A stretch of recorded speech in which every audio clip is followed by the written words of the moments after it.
Judge Rensler, I believe you are first up on the agenda. Fantastic. Good morning, gentlemen. Good morning. I'm here today to ask for an additional appropriation for public defender services. I issued a letter. I hope you've all seen it and read it. I tried to explain as best I can the situation that I found myself in when I started this new position in January. This is a fund that was depleted very early in my first year because of payment of claims that were occurred in 2016, but because of the inadequate funding for 2016, they held off in paying those bills until the beginning of 2017. So by, I think it was February, or maybe it was March 1st of 2017, the vast majority of the funds dedicated towards 2017 expenditures were already spent on 2016 bills. So, two things I think are required from that. Number one, I'll be budgeting a little bit different for next year, and we're beginning to put those numbers together for a bigger allotment for public defender funds, so we don't have the situation occur year after year. And secondly, I need an additional appropriation to pay the funds, or to pay the bills that come due for the remainder of this year. I'm glad to answer any questions you have. How much effort's made to get reimbursement from those people? It's in Superior Court for lesser offenses, it's done much more frequently and effectively because people who are going to spend a few days in jail are much more able to repay the public defender funds once they get out. In my court, I have the higher felonies. People are coming out after serving sometimes years in prison, and it's much more difficult to keep up with those cases and extract from them the monies that we spent on them for the public defender services in the first place. That having been said, I've been talking with my staff, and we're going to make a much more diligent effort to collect not only from the criminal cases, but also from the CHINS cases, the DCS cases where appointments are required. So we're going to be starting those efforts very quickly. Does the state help in any way in any of this? It's a very good question, and one that's kind of complex. The state of Indiana has a public defender reimbursement program. It's not even a reimbursement program. It's a program that supplements counties' efforts to provide public defenders. And I'm not sure the numbers are firmly in my head, but I think they'll pay 40% of your public defender costs if you agree to their terms. And their terms are you can only require certain attorneys to have a certain number of cases. So we have a system in place now where we have a contract public defender who does about 90% of the criminal work in my court. And the monies that we pay him, I think I think it's a bargain because he does a lot of great work at a very good price. If we were to use the state public defender program, we would probably have to hire 4 or 5 attorneys to do the work that he is doing all by himself and pay substantially more.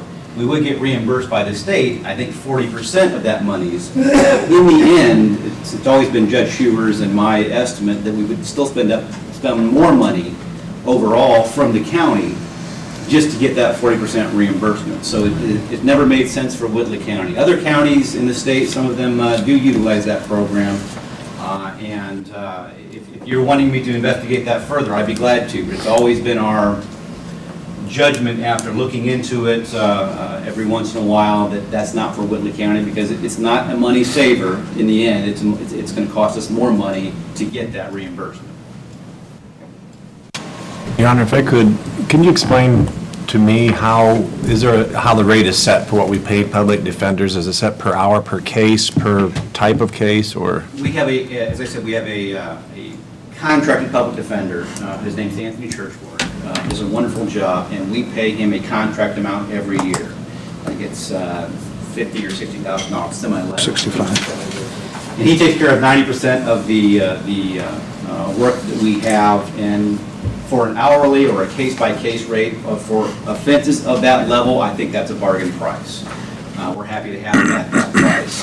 For any supplemental attorneys that we need for conflicts or for cases that the contract does not cover, we pay a rate of $60 an hour to local attorneys who are willing to take that amount for those services. That $60 an hour is been the same rate since I started here in Whitley County in 1996. So it's not gone up, it stayed the same.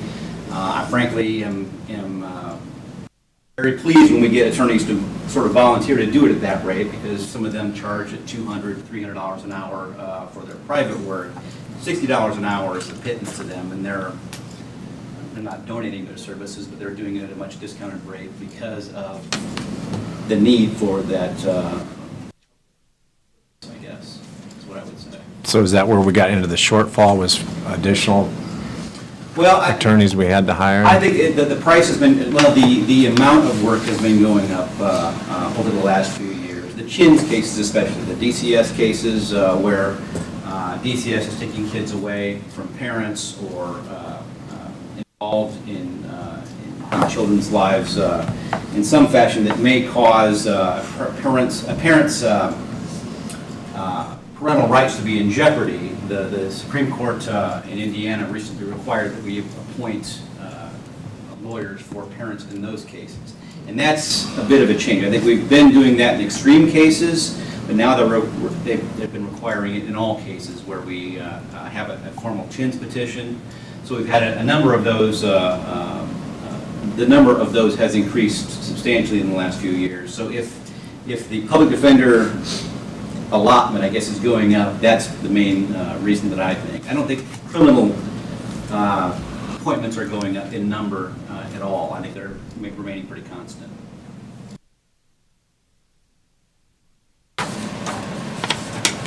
Have any other questions for Judge Rinschler?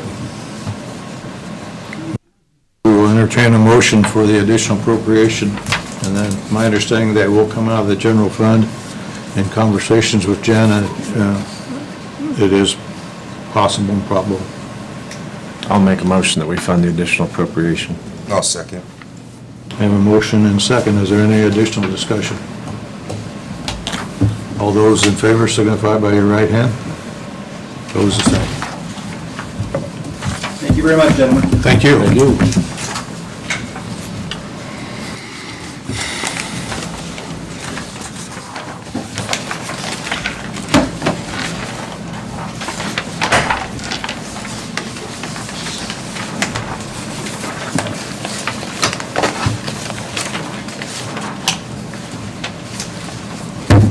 Next on the agenda is Lori Shipman. Hi, good morning. Good morning.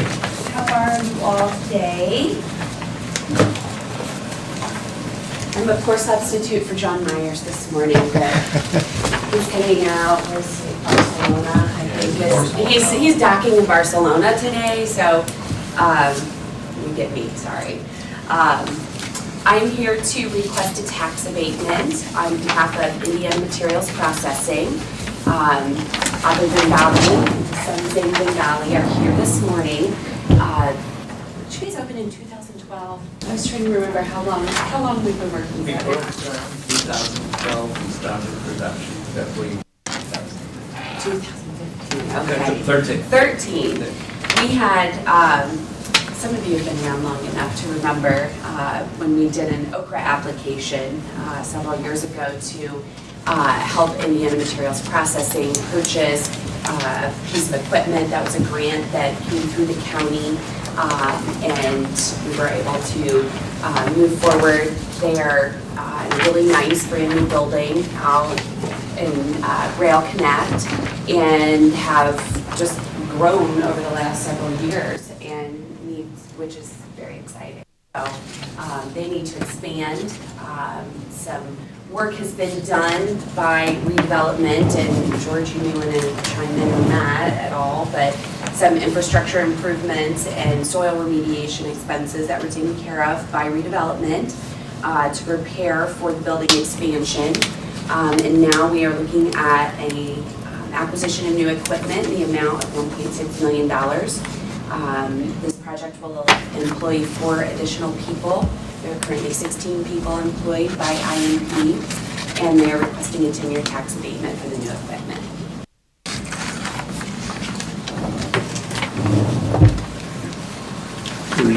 Redevelopment Commission met on this subject, approved it. and recommended it, the council approved. And if you look at the sheet you got, where John figured out the actual costs and benefits to the county, it looks to me to be very worthwhile. So I'll make a motion that we approve the request. We have a motion on the floor. Do we have a second? I'll second it. Have a second. One question I have on it, I always ask this question, are you veteran-friendly in your process of hiring new employees? Absolutely. Absolutely.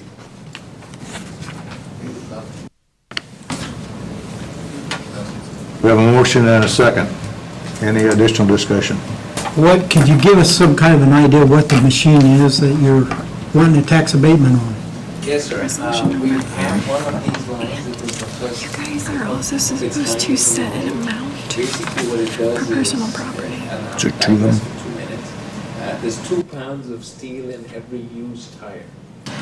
So And the you're steel saying the belted cost, so radial it's tire the is 2 cost pounds of of that. steel.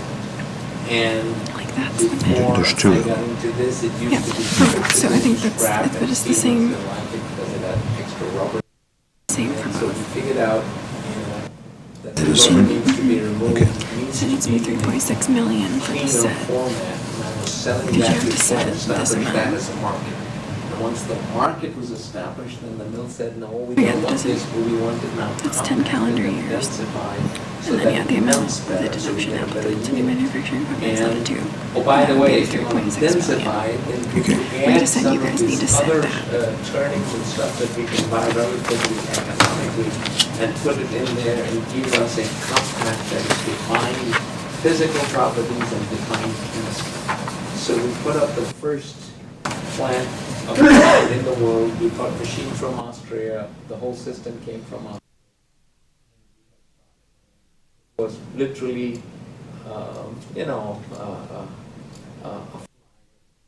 all that because we did not know the process and we've struggled with it now in our 4.5 years and we've improved it tremendously. But this line 2 that we're asking for help from is only the core of the machine is coming from Austria, the briquetter. The rest is being built in Ohio now, so we brought as much of we could in. It's been enhanced, so this is going to be, I almost call that the beta version. No, this is going to be the real design, God willing. And, we're very proud of it. And as I speak, the Austrian engineer and sales guy is here to help us do a trial for metal technology. And they're going to be there today, and we're going to be now trying to do cast iron borings. But just to give you a little scope, 2 pounds per tire, and we do 3,500 tons a month. So we're responsible, or at least helping in the responsible management of used of the country. 7 million tires. What do you do with the rubber from the I tires? don't do the rubber, sir. I have taught the rubber. There are people who love the rubber because of the 20 pounds, 18 pounds is rubber. And if I got all that rubber here, you'd have mountains you wouldn't like. So we get them to clean it to an extent that I can buy it, which we taught them, and then we clean it further. So the little amount of rubber that we do pull out, we're having it hauled away until the volume gets bigger, and then we'll recycle that too. But we recycle the super sack, that the material comes in, that goes for recycling, and we do not recycle that, and it's about 4%. Our resolution number on this is 2017-07. And Bill, would you like to amend your motion for the number of years and amount? Let me take a look at that. I think we have a request for 10, am I correct? That's correct. And that's my motion, that's for the 10.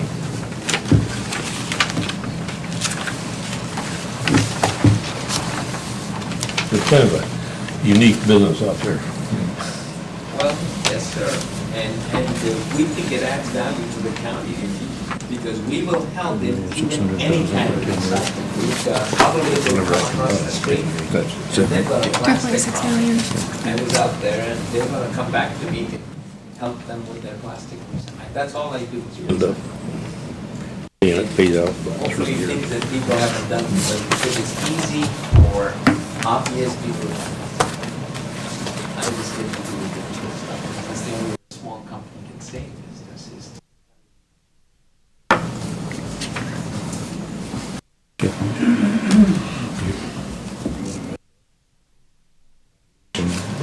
Just, that'd be a 10-year, be a 10-year abatement, the request on the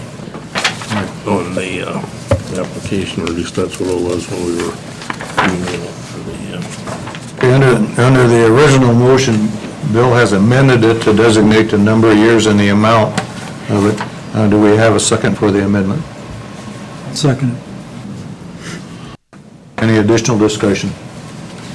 Those in favor of the abatement signify by your right hand. The same. While we are on the tax abatement agenda part of it on there, we have several tax abatements that are current. Jana has reviewed them on it. They are all in compliance on it.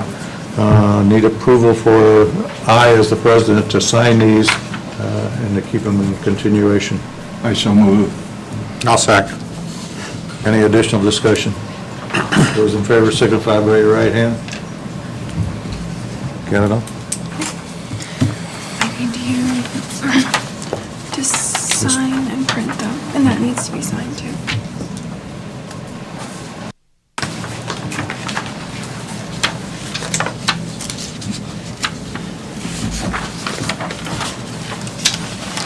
Just sign and print. Just do them.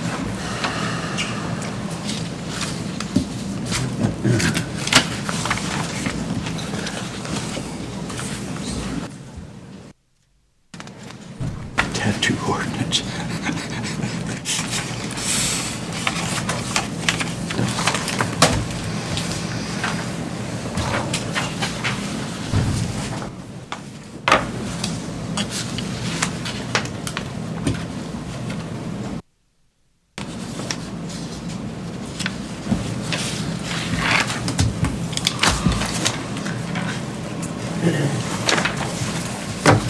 Sheriff Catton, you are next up.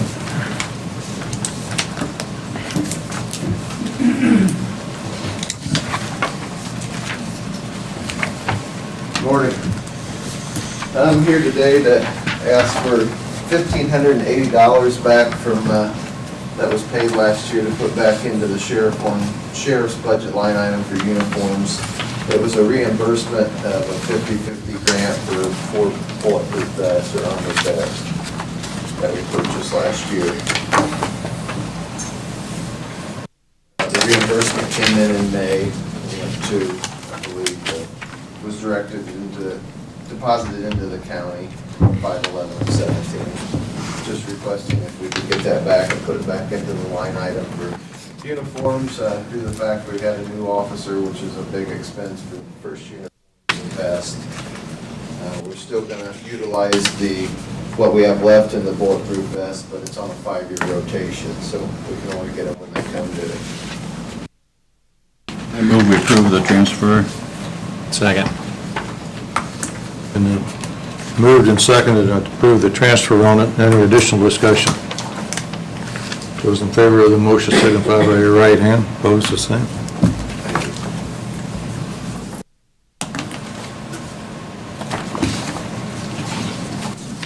Scott Wagner, you are up next.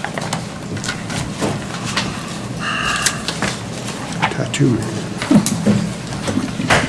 I'm going to talk about the proposed tattoo ordinance. I was expecting that ordinance to be passed yesterday, but it wasn't, so possibly next time. Just want to let you know that we've updated the tattoo ordinance, submitted for approval, and we'll have possibly an improvement of about $900 to the budget next year. We did raise fees with that. I know that you want to be at the breast of any changes in fees. Current ordinance says $75 per individual. We're raising that to $100, And then for each establishment, it's currently 300, we're raising that to 500. So we're trying to keep up with that, and not go too far where people just don't apply for a business to get it in their back room. How many do we have in the county? And currently 3, we've got up to 5 at one time, but currently have 3 locations all within Columbia City. Was there some terminology in the requested ordinance that it did not pass? No, it's just county attorney hadn't reviewed it completely. Okay. Any questions for us? Any or questions for Things Scott? like the health department general fees or How's everything going at the health department? Anything to share with us? health department is struggling. The workload has increased with the expansion of the county, with building and all that, everything going on. It seems like it just exploded this last fall and this spring. We've had personnel out a couple times for different things, so it was strenuous to keep up with things. We're trying not to have the office closed. We did pay for a temporary person through PaperLink to be at the office last week, all week, so that there was a warm body there. Obviously, she wasn't being able to be trained in anything but take notes, and when I returned to the office, I would do those other duties.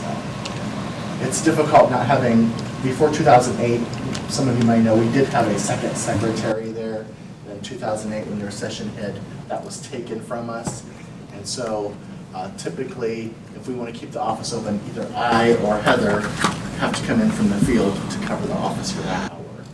So possibly here in the next year or two, depending on the personnel, we'd like to take one part-time position and make that full-time possibly. That to cover the office for us and maybe cross-train some of my duties so that when I am out of the office for training or conferences or things like that, things can be still talked about, because when I'm gone, nothing in my job can be done by anybody else.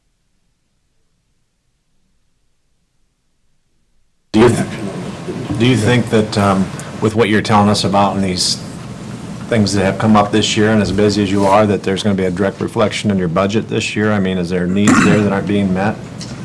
There is no plan at this time to increase the budget except for when it comes to preferred IT's costs, since now we're going to be sharing not only the purchases, but also the monthly payments, I believe. Is that true? Yes. So that will be an increase this year. But there is no proposed change that I know of right now for other personnel. We can look into it, but that has not been discussed right now.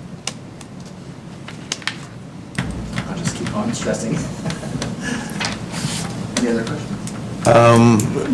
Personally, I would like to kind of see a proposal when you do your 2018 budget with what you've just explained on it for additional part-time person so that we can take a look at it for 2018 and go from there. Okay, we can do that. One of the other things too, John, you just brought to my mind was the regional sewer district. With them coming in now and starting up, and they're requesting all the records for the areas that they're looking at for septic records, and we have over 7,000 septic records, and so I'm the only person that can look those up, and so it does take quite a bit of time to look those up, answer their questions, put that on a spreadsheet, and let them know, which is essential for them. Just it's an extra thing that we'll be doing all year round to bring to these communities. So there's something for you, and job duties with that. So. And as these regional sewer district meetings been going on, what kind of feedback have you been getting in reference to this? Having attended one. I've gotten a couple calls, mostly calls from business people like real estate agents or other individuals about what to expect, what they should tell buyers in these areas. I have gotten a few calls from people who are looking to buy homes in these areas, and I will tell them, hey, you're thinking about adding on to the house, you might want to wait till this comes so that you don't have to worry about septic or going through an exemption process, or that they can't at all until they get sewer. Just have had only 1 or 2 disgruntled individuals call, and they really weren't in the area that was being looked at. Just had a previous encounter in another county, and they were upset that we were doing this. But current ordinance right now requires if sewer comes across their property within 300 feet that they're required to connect So that's something that the Regional Sewer District has to look at as we run lines down a county road to like a Laud or Coessie or other locations where there's a conglomerate of houses. We're also going to have to look at those individuals along that path too. So there will be more people affected than just those little spots. But I haven't had a whole lot of calls yet. I think most people anticipate it, and I think most people realize that it is essential and needed, especially in small towns. You know, if you look at Busco, the south and west sides, I've had people for years call me and say that, hey, I can't sell my house because the septic inspection was bad, and I'm like, what do I do? I can't do anything for them. So this really is essential for lots of parts of the county. Thank you for your information.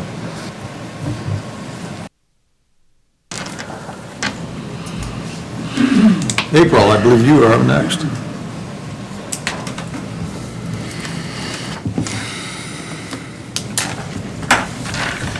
I'm not sure my voice will carry. I'll sit here. Sure.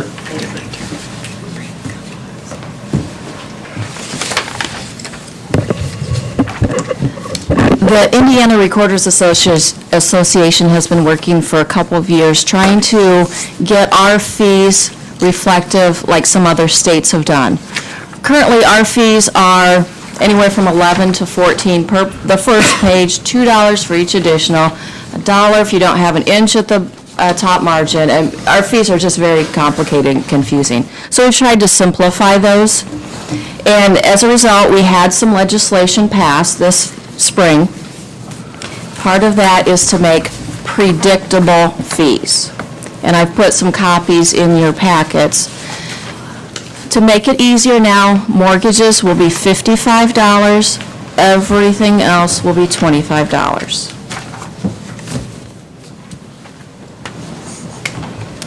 Another part of that is we do have companies that are interested in our documents and our data. Some companies have been purchasing that information from us. Part of the statute is that we will collect 10 cents. We can collect up to 20 cents based on a fee study. Based on the fee study, because our software company charges us 3 cents per image, I've requested in the ordinance that we charge 13 cents, which would be the 10 that state allows plus the 3 that our software charges us. So just passing that fee along. So yesterday, I did bring in front of the commissioners the ordinance and also the bulk user agreement. The ordinance states what we will charge to the vendors and how the recorder's office will provide that. I have chosen to use that in electronic through our software company so that I don't have to burn a disk or, any of the other medias that are allowed. The bulk user agreement will be also 13 cents, and any user has to sign that as well as us and the software company. So everyone has to agree to the terms in that contract.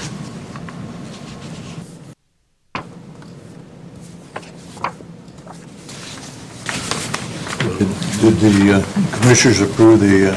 Yes, yeah, we've had our legal counsel take a look at that, and he approved it, and we gave it a favorable pass also. Is there a difference on the fees when someone comes in to get a copy of something, that if they ask you for your paper and making a copy, or if they can they give you a thumb drive and have you download it for them that way? Is there a difference in those fees? If anyone comes to the office, it is $1 per page, because it's not just a copy off the copy machine. It is a copy of our electronic data, which has to be replicated. We have to make sure there aren't any social security numbers on the document. We have to have the software to provide all the information. It has to be backed up. So that's the reason that $1 goes into our perpetuation fee, to support the software to provide that information. But if someone wants it electronically, our software company does offer a remote service that if someone wants bulk data or somewhere in between. This bulk would be everything that we record. Some title companies, it's not feasible for them to come to our office to drive here. So what they'll do is they'll go to a different version of our software company, and they can look up just the properties that they're looking for. They charge $6.95 per search and the $1 per page. So we have a lot of different varieties of how to get the information. But out of my ignorance, how protected is all this? We like to think it's protected as much as possible, but we all know hackers are always going to find another way around it.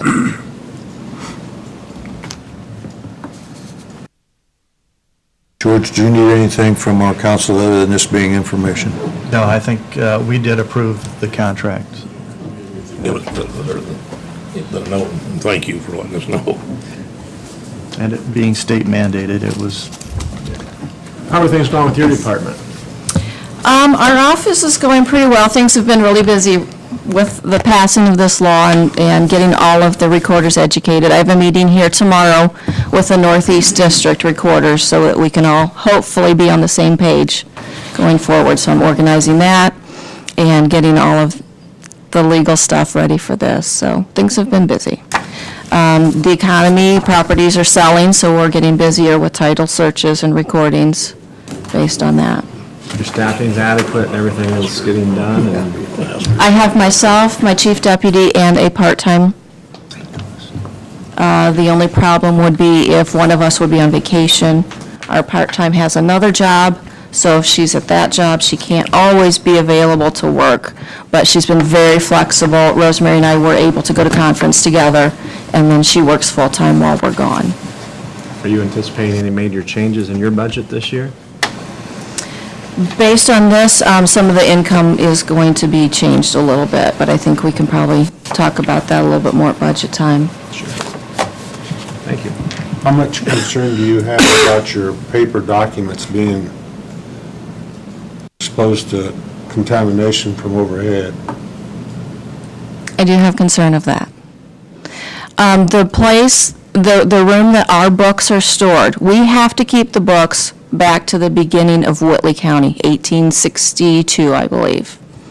Those books, that's one thing I plan to do with some of the extra money we might be receiving based on the new fee schedule, is repairing those books, preserving them, and that is a very costly expense.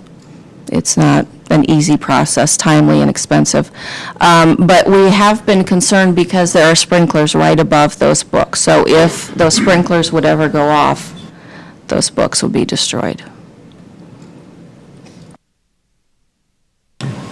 But those books also need to be accessible because we have title searchers that use those daily. Sure. So we can't just put them in the basement with all of our other storage.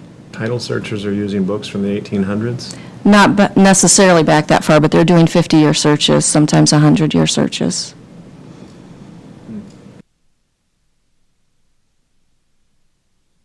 Questions for April? Thank you for your time. Thank you. Thanks for all you do, too. Jill, I believe you're up next with DFI. The final approval from council to distribute the DFI funds. We receive grants, requests, and then the finance committee decides how much of the money we are going to grant. Of the available money we have, the state mandates us to split it evenly within the categories. So even though we have money, a little bit of money left over, we cannot grant it to a different category.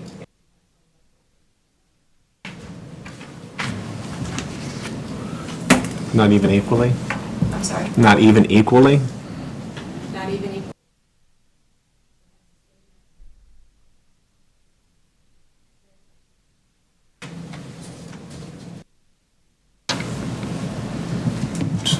So your request is through DFI, the money that has been granted, for us to approve your dispersal of it.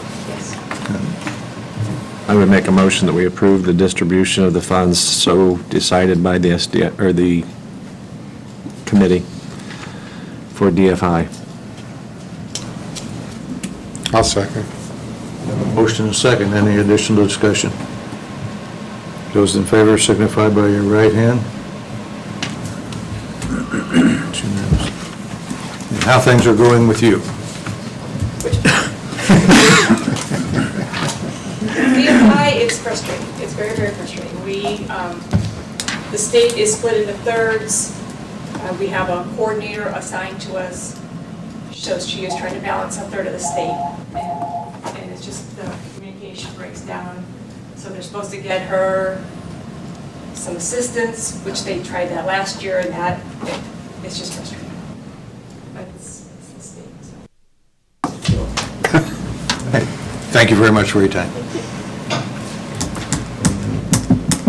John, extension update.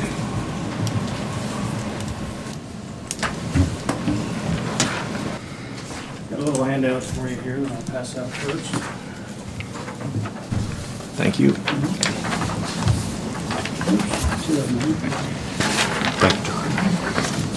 Thank you.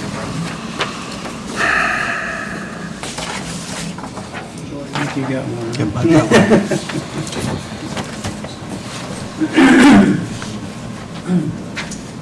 My name's John Woodmansey, and I work with Purdue Extension here in the county.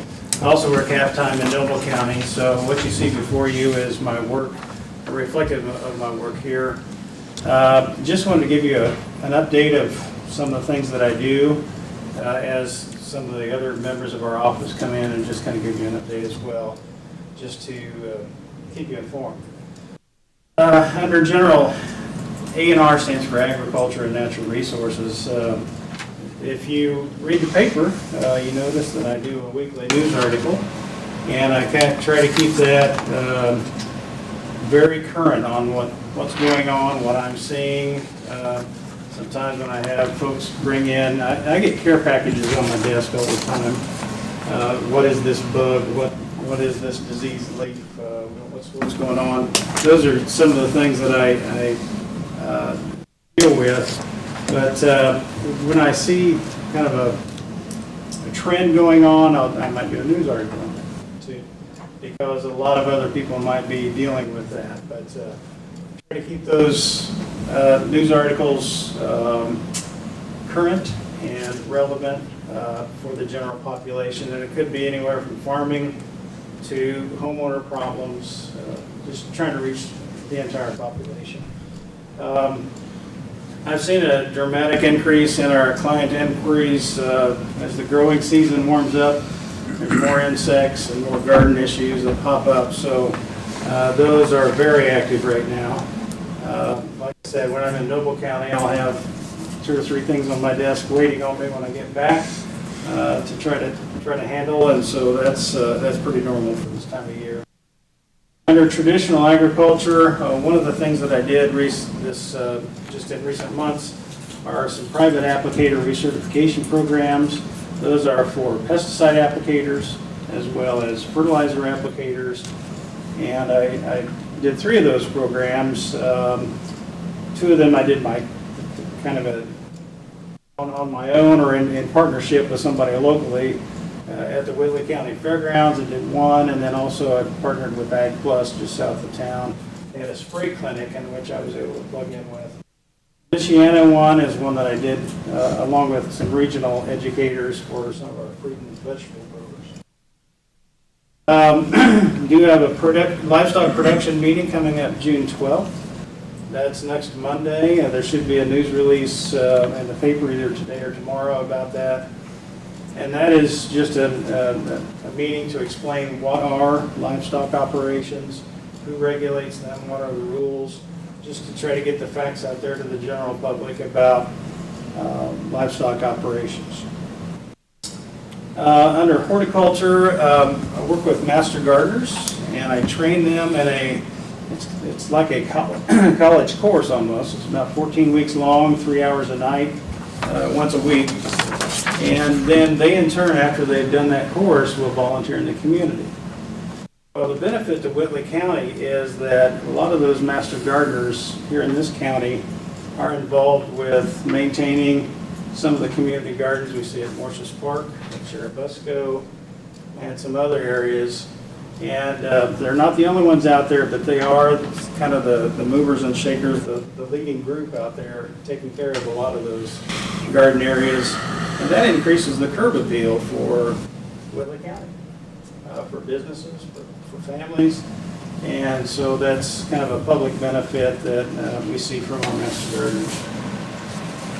And lastly, I do help with the 4-H fair. I have the opportunity, working half-time in 2 counties, to have 2 fairs back-to-back. And so that becomes quite an opportunity for me. I miss a little bit of our fair because I'm in Noble County still. But anyway, that's coming up, and I also help with some of the livestock aspects of 4-H. Just more behind the scenes. I recently taught a youth pork quality assurance program where we teach our youth about the importance of raising quality pork, observing, for instance, if you give a pig some medicine, the withdrawal period, because that's going to be going into the food system. It's important to have a good quality product. So that's just kind of a quick overview of some of my activities. I'll be happy to have any questions or answer any questions. Just wanted to let you know. I read in the paper, we're going to have some controversy over confined feeding operations. Is Purdue Extension going to be involved in that in any way? Well, I sit on the Plan Commission, so I can't advocate for anybody. My job is not advocacy. It's to understand the science and then react accordingly. So that's my goal with this whole thing. Just to be an informed Plan Commission member and then make the appropriate choice. What do you see as the biggest challenge in your job right now as far as the services you're trying to provide? Well, time management is a premium for me because of the 2 county situation. So that's a challenge right away. You know, I've got clientele that try to get me, oh, this is not the day you're in, you know, and then they leave a message. And so we've got a lot of that kind of thing going on. Part of the work I do, you've heard the expression, I'm here for the government, I'm here to help. But I think a lot of the really good work that I do is that one-on-one work with homeowners and farmers when I go out and visit, and they've got a problem. And we can sit down and troubleshoot that problem and not spend hundreds of dollars on things that don't work. I can tell them whether a tree is worth saving or a lawn, the proper way to make it look better, those kind of issues. So I guess one of the challenges that I see is just the limit of time. I just got to be really diligent with prioritization and time management. I can only do so much, so I try to maximize my programs, point them in the direction that that the higher priorities, and then the other things just kind of go by the wayside. I think one of the things I could work with more would be the small farmers. In the county, we've got a lot of farms that are 50 acres and under. In fact, about half of them are. I really haven't done a lot with small farm kind of issues, but that might be one. Do you see a need for Whitley County to have a full-time position with the services that you provide? Well, that's kind of a tricky question because since I'm the guy that would be going full-time, but yes. Val Slack used to be full-time a number of years ago. I believe the need is there. I'll just kind of leave it at that, but it's certainly up to this body as to whether they would want to fund that extra position, the extra half position. But in my mind, I see the need is there. Any other questions for John? Thank you for your time, All sir. right, thank you. Danny Tickman, we're going to put you up next.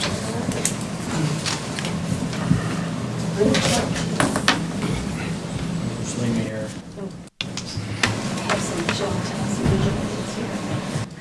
I'm Danny Tittman. I'm from the Whitley County Historic Museum, and just wanted to update you on a few things that we have going on. Last year, I maybe pass this out too. I don't know if I brought enough, so I have to show you. We can share. I think you had one yesterday? Do you need one? Last year in 2016, we had 5,026 in attendance or an interaction count, and that's almost double what we had for 2015. But most of that was from the Indiana Bicentennial that we had the celebration in Moshes. We had 1,500 of that. We are completing the Indiana Bicentennial this year, and we had 21 Bicentennial Legacy projects, which are different events or the building was one, just different things that celebrate Indiana. And so we had those projects going on. Research. Do you want to tell them about the Research and Education Building? Because that's really the Historical Society.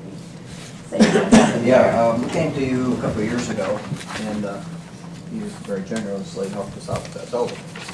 And the total price on it was about $160,000. And I'm happy to announce that after 2 years, it's paid for. So and it's yours. Yes. Made the last payment Kudos. last month. The building is now belongs to the county, and so in a 2-year period of time, of course, with your help to start with, we were able to raise the $160,000. On this.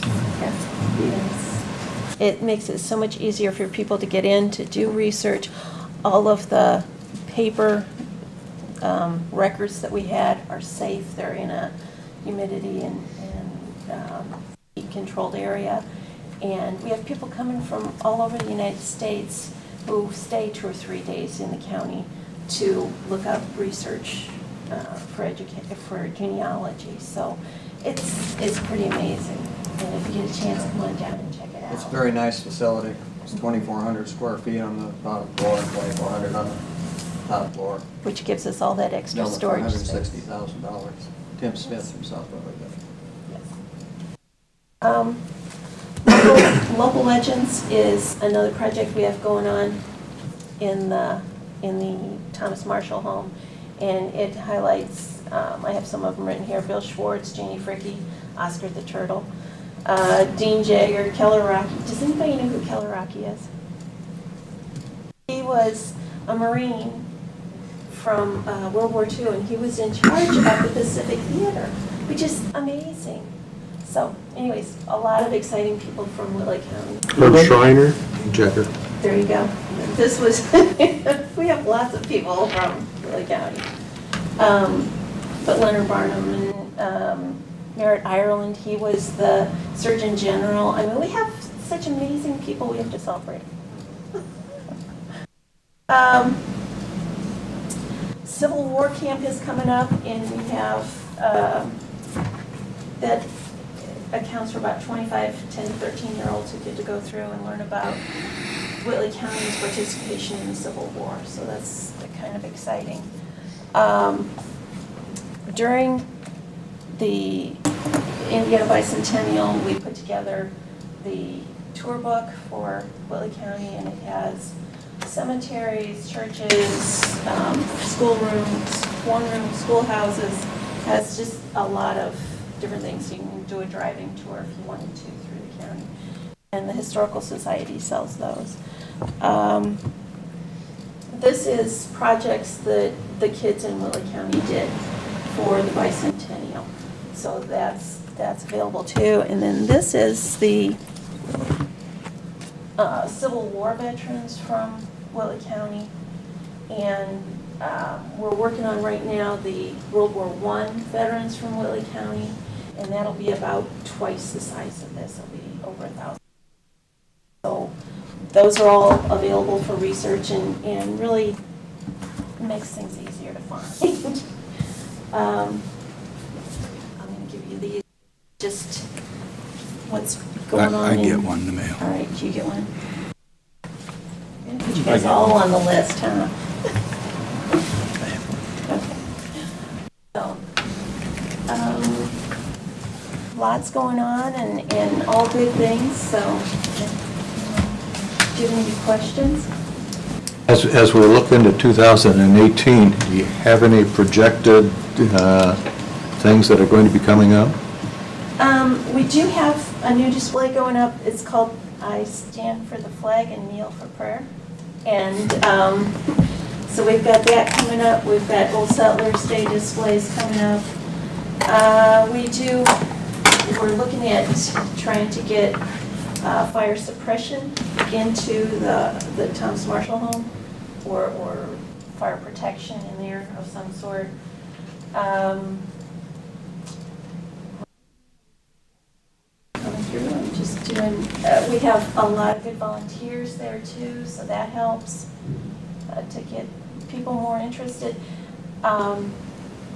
We've had a slowdown in the children coming through, the classrooms coming through.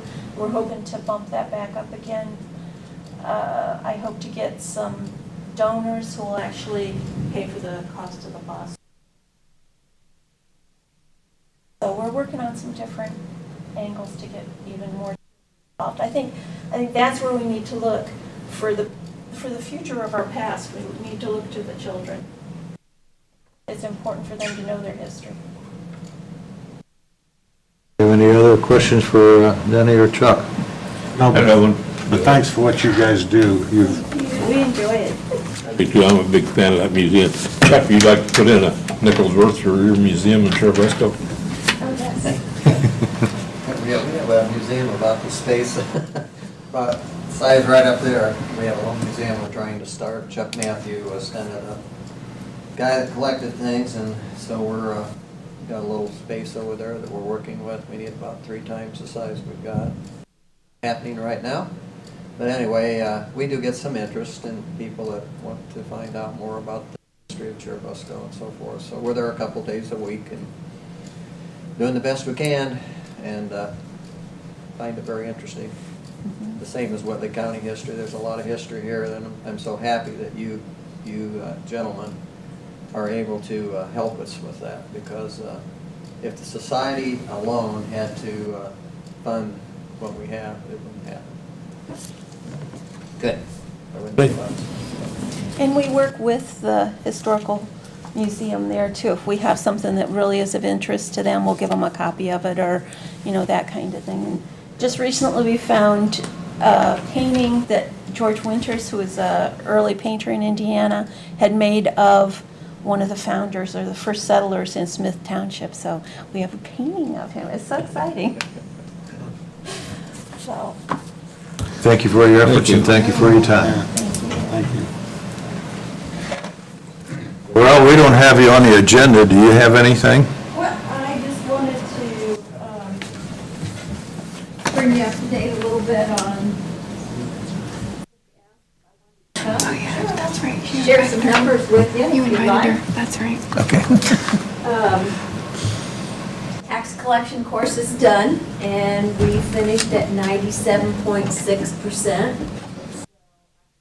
It's a really, Pretty I think good. we have $347,000 that wasn't collected. That's great. I think that was one of the better collections that we had, and we were completely tied up, done the next day on May the 11th, which was, I have excellent help that's all knowledgeable, and gosh, everything went great. Settlement's on schedule.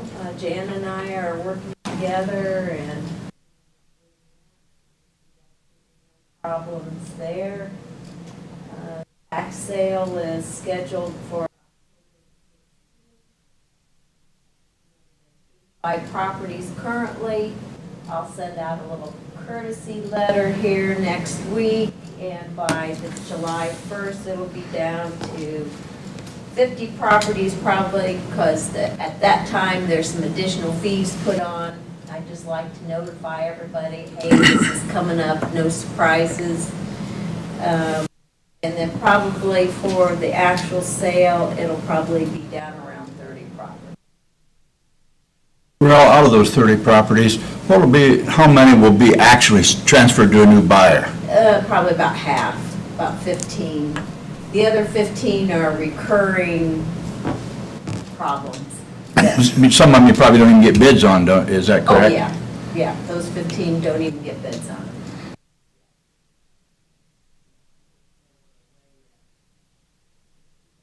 Tax sale, but I have found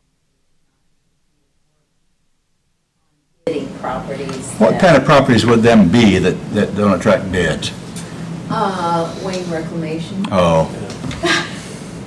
Well, any Classic property- example. Yeah. Any property that's got like an oil spill or something like that on it. Yeah. Mhm. Exactly. Couple of abandoned railroad pieces.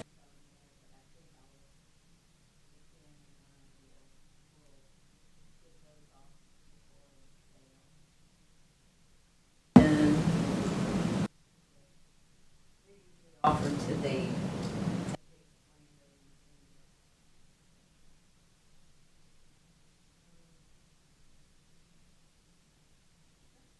questions? As we look into 2018, any projected changes? Projected changes. I would like to get in my office a couple days a week. I came before the council there.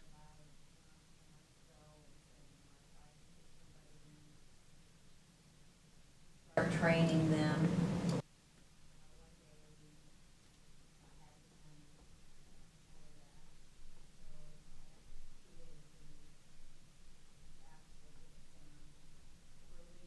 For vacations for. A good example of that is last week I was scheduled to one day and then Linda for a family emergency. So I, canceled my plans and took coverage.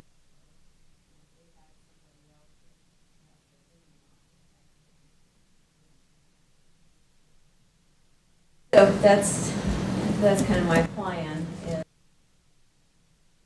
to up the budget a little bit to, Okay. Question from you. Thank you very much. You're welcome. Been saving you for last, Brandon. That's all right. Better to not have all these people wait through all of this anyway. Brandon, have you heard when 205 is going to be open? I want to say that I think it was supposed to be like a 30-day closure, so I haven't been keeping track of. I had heard maybe this weekend to be open, but that's not verified. I haven't heard anything, and that, like I say, that was, I got my own projects to worry about. I don't keep track of NDOT's too much. What I've got here, and I didn't print them out for everyone, so if I got enough for everybody to share. This is a product of A, a lot of work, and B, requirements to apply for what the state is calling a Community Crossings Grant Fund.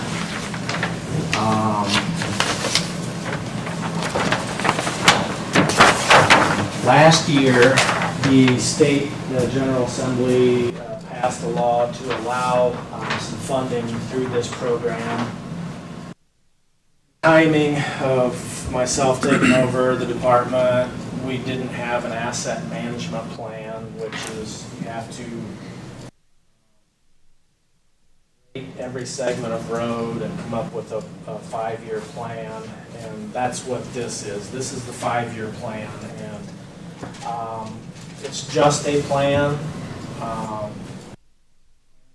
Changed, but I have to come up with something, and it was kind of tough. And budgets are coming up, and that's, at this point in time, kind of tough to think about because the email that I sent you, and I don't know if you were all able to open that or not, but there was a spreadsheet that came from LTAP, which was a projection of increased revenues. And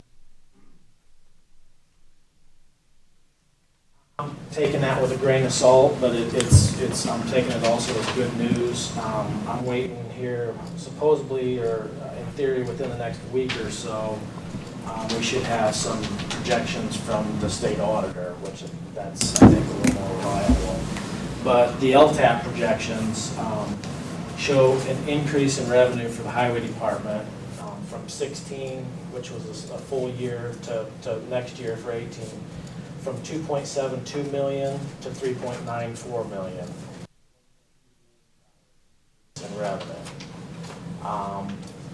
That's huge. That's the biggest change for our highway department probably ever. On top of that, we have this community crossings grant, which they changed the law this year. It's if we put up $333,333.33, they'll give us $1 million towards a project or materials. Typically, with us being predominantly rural, projects is just chip sealing. So they will pay or allow you to use that money to purchase materials. And they will also allow us, even though the applications, you could start turning applications in yesterday and it goes through July 15th. There's a lot to it. We have to rebid asphalt because the liquid asphalt that we use for chip sealing, because when we did the bids back in December of 16, on the application you have to put the date of the bid. That isn't January 1st, 2017 is the deadline. So even though we bid it for 2017, they won't let us use that. So we're rebidding asphalt July 3rd. We're going to get that re-advertised. Buy the materials for this year towards the grant and also for next year. So that's the combination of the increased revenue. The 1.2 million, that comes from the increase in gas tax, which I'm sure everyone's heard at least a little bit about. Sorry that email I sent turned into a book, but there's a lot going on. Brandon, Commissioner Amber asked a good question I had seen about, well, some of that money have to be divided with other entities in the county, or is that all ours? I see he responded with that question. And well, it's in looking at the data, the 2.72, that's real close to what I show that we received for revenue in 2016. So I'm saying those numbers are county numbers, not for the county, right? Yeah. I mean, Brandon, can any of those that increased money be used on bridges? It's possible. I'll have to look into that. I mean, right now, because you all increased the Cuban Bridge rate, and that we're funded with that. Bridge is for bridges. In fact, they allow Cuban Bridge money to be used ends of the bridge for the road. I haven't to using this money for bridges, but it's quite. Every county doesn't have a Cuban Bridge fund.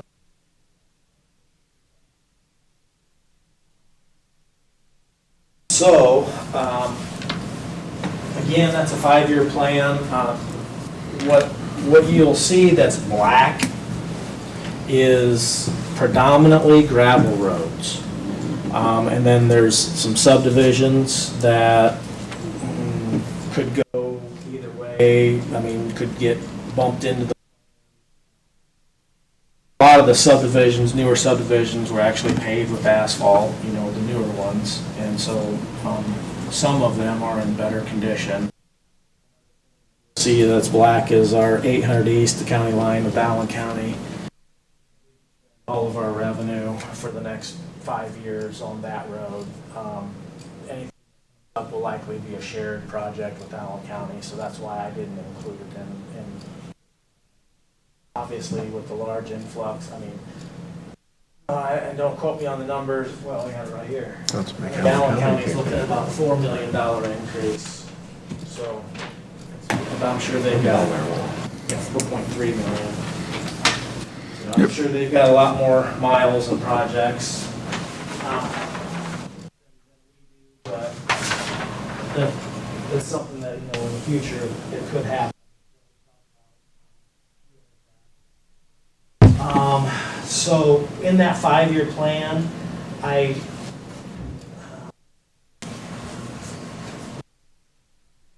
can't do this or not. Hey, Brandon, when you start your chip and sealing here pretty quickly, where are you going to start at? We'll probably start here and come around and end up. So if someone asked me, fall, late summer? We're gonna start, well, the plan, we gotta wait till we get our new bids for asphalt on July 3rd, quite possibly July 5th, we could be chip sealing. Which, side note to that, our chip spreader, our new chip spreader could be delivered this week, or I would say next week at the latest. How long is it gonna take? To get down south, I'm not sure. But you'd think it would be mid to late summer anyway, wouldn't it, probably? Oh, well, July, August, yeah, we'll be done by mid-September in theory. You don't want to go too far into the season, because when it starts getting cooler at night, then the ground cools off and it doesn't work well with your asphalt. Your asphalt will cool off too quick before the stone seats in. So, yes, long answer. I would say by mid-September we plan on being done. So one thing I wanted to point out on this list is for 2019, 2020, and 2021, I've got 4, 5, and 6 miles respectively dedicated to conversion. And that's conversion of roads to chip seal. I've got a hefty price tag on that. That's $70,000 per mile, but that's to go in and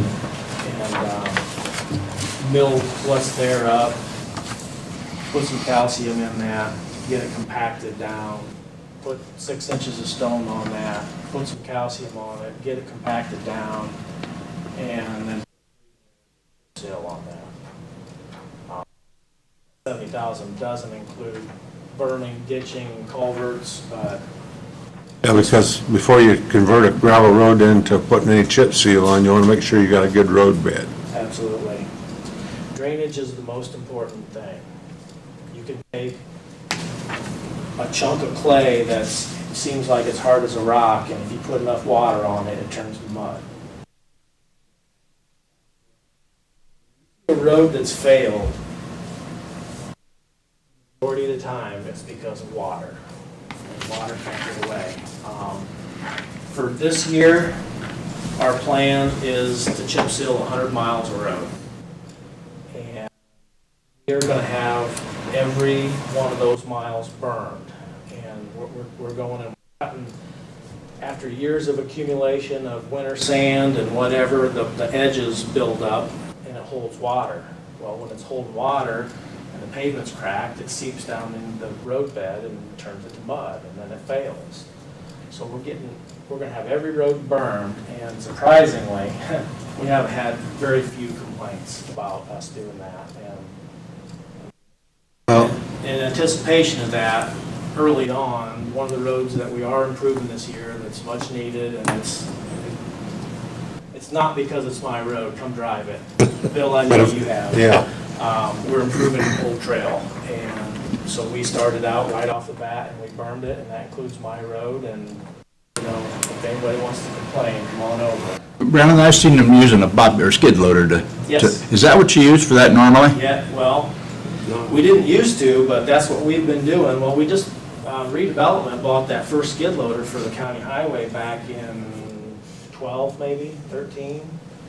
And what they used to do was take a grader out. Well, I'd seen that grade it out before. into the road and then pick it up with a backhoe or a loader. And way back when they got caught with their pants down and they had a bunch of dirt on.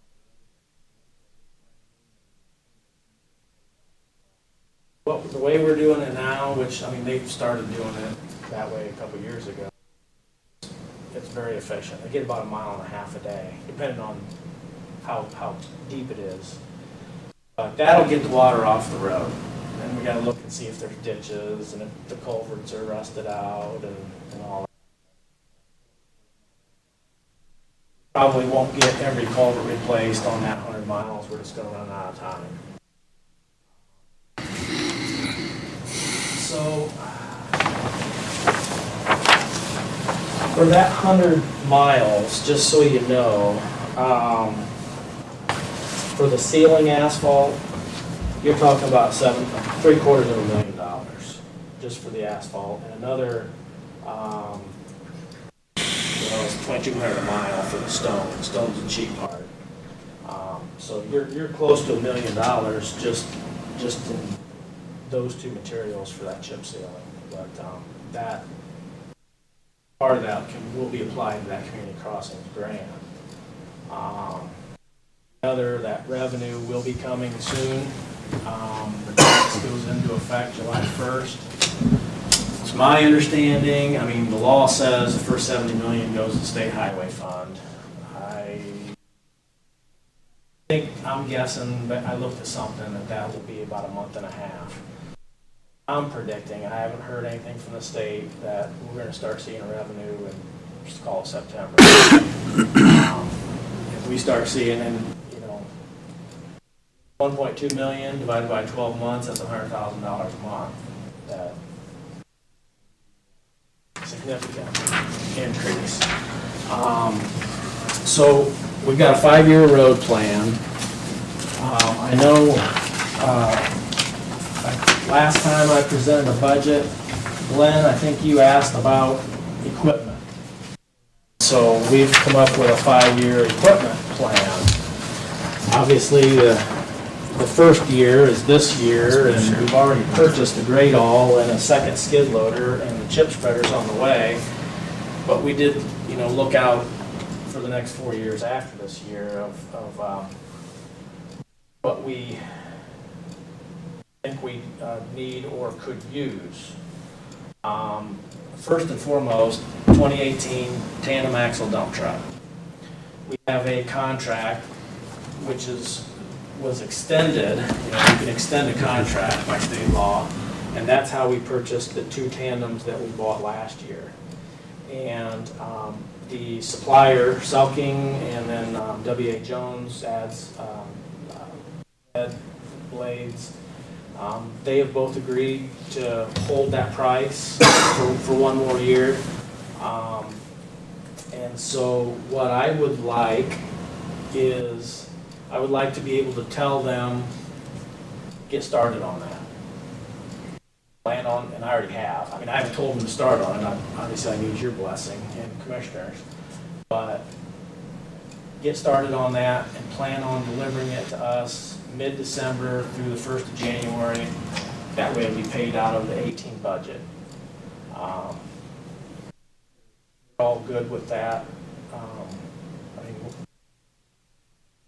I'll be coming, shortly with a budget. I'm holding off until we get these revenue projections from the state auditor. But at this point in time, I'd like to be able to tell Selking and W.A. Jones, move forward. We will commit approximately $200,000 to the purchase of a new dump truck coming first of the year. I have to wait until the first of the year or whenever the budget's approved. We might not get that truck until June, or get a jump start on things. It's not spending money this year, it's spending money next year. So, Well, Brandon, I support the truck part of it, but the rest of that, I think, needs to wait. The rest of that 2018 stuff till you get into your budget. But absolutely. As far as the truck, I mean, even right now, I'd be supportive of it at this point. And that's all I'm asking now is basically your commitment that, I'm going to, trust me, I'm going to present this with my budget. I just would ask that you would commit that regardless of what gets approved, we will commit $200,000 towards the purchase of a new tandem axle truck in 2018. The revenue's going to be there. And the commissioners have given a favorable pass to council for this. For the tandem? For the tandem, just the tandem. I'm in agreement with that also. But I think we need to take a show of hands and let you, I know these things take time, and like I say, I don't want to commit today on the rest of it, but the truck, I would. I just wanted to see you to see that we're looking to the future. You know, we're going to have a significant increase in revenue, and there's more. I'm very adamant about we pay something off when we buy it. I don't like I don't like when we buy things over time. And that has happened in the past. Well, yes, but the two trucks that we bought last year, the way it was set up, one was to be bought outright and the other was to be bought on a lease. And you all give us an additional appropriation, so we bought both of those outright. Yes. And I'm totally proposing to buy this outright. Correct, good. Are we replacing aging equipment? Is that what we're doing? Yeah.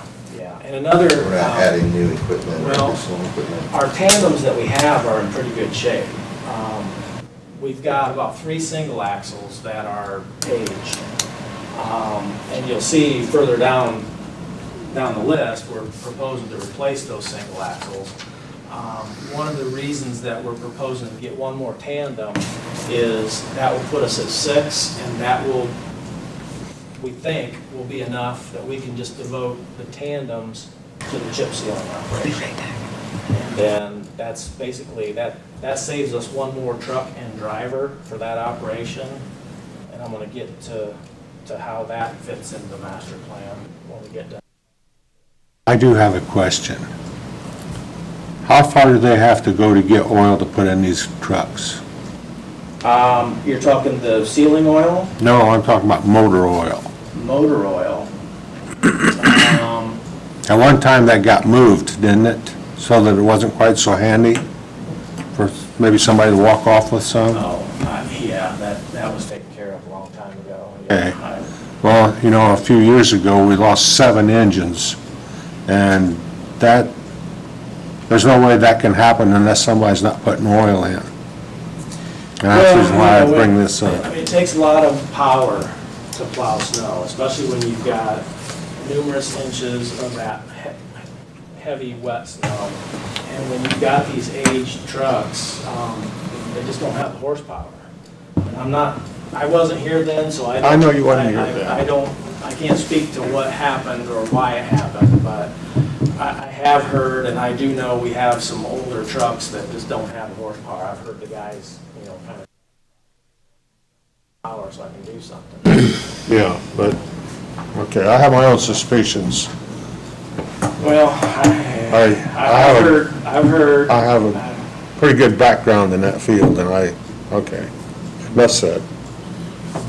Jim made a suggestion or a motion that we go ahead and approve the tandem axle dump truck, which has also been approved through the commissioners on it. Do you want to make that a motion or just a suggestion? I think really all you really need is a show of hands that we're going to support that. Isn't that what do we need a motion for that, George, or John or George? I don't. If we're making a financial commitment to something, I think that should be made in the form of a motion. Well, I'll make a motion then that we encourage the highway director to go ahead and pursue purchasing a tandem axle truck for 2018. We have a second. I'll second. We have a first and second. Any additional discussion? Brandon, is that 200,000, is that bed and everything ready to go to work? That's bed, bottom blade, front plow, ready to go. Did you say that's the same price we paid for the last one? I mean, we're committed for the same price? I don't have, it's 197,000 and change is what it comes out to.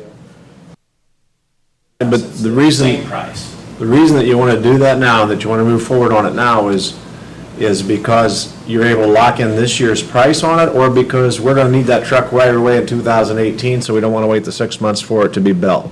Yes, both. Okay. Win-win. Any additional discussion? Those in favor of the motion signify by your right hand. Opposed, the same. Okay, thank you. Back to that community crossings grant. One of the requirements with the application is a letter of commitment. How do they word that? Funding commitment letter on the LPA letterhead signed by the fiduciary officer. And a fiduciary is, I'm not a the head of the board, someone acting on behalf of the board. Technically, I'm going to say we could wait, but we're going to need a letter from, I'm going to say, John and or Jana, maybe committing the $333,333.33 towards the matching grant. I don't have that today.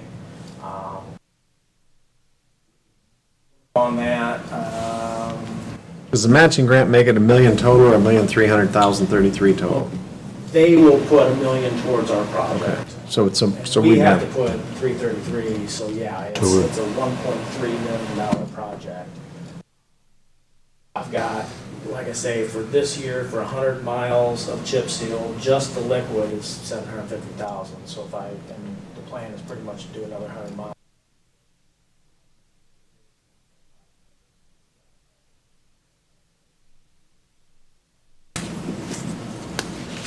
It's a new thing. We're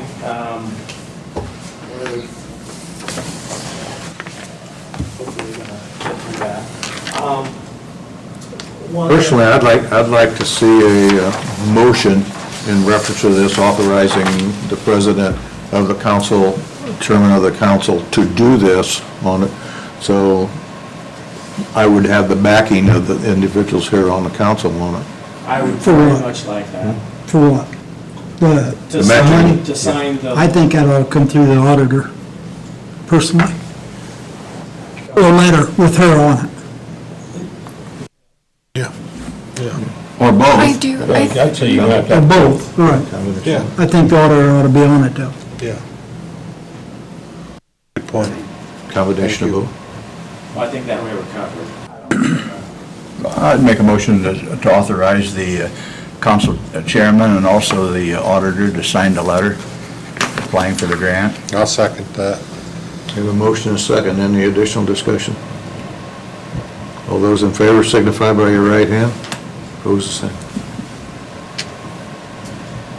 I'm going to ask you a really dumb question here real quick on Dumb it. questions. On your proposal for 2018, what is a jumping jack? It's a compactor. Okay. It's a soil asphalt compactor, and it hits it hard. It is a great tool. Right now, what we have is a plate compactor, which it's about this big, and the energy per square inch is a lot greater on a jumping jack. I mean, those things, it's on a plate about like this, and it literally jumps up and down and slams that. is that a person that hangs onto it and controls Oh, yeah. it, or is it a piece of machinery? It does make a much better patch than it does driving over in the truck. It's not handheld, it's a heavy piece of equipment, but an operator runs it. This does a lot better job than the We've probably plate never seen them compactor ever doing that we have. patching road. Sure that way. does. They back their And truck it's, up back over it like that. There's a couple Oh, things boy, on like the there, guy was tapping down your filling with his finger. We Really wonder need how a they come mill out. for our Bobcat, an attachment for mill. We don't need it, but there's some spots that I know on Business 30 East by Pages, when you're going around the corner coming in town, and there's, joints have failed and they've blown up, and when you're going around the corner, it's sideways, and we've got that on Lincoln Way East. Every once in a while, what we've done in the past is hire a contractor to go out and mill those bumps. But another thing for a mill is you can make a nice clean cut when you're replacing a culvert, so that you don't have all jagged things go back together better. Another option that's not on there is a saw, an actual walk-behind saw, so you can cut a straight line. I mean,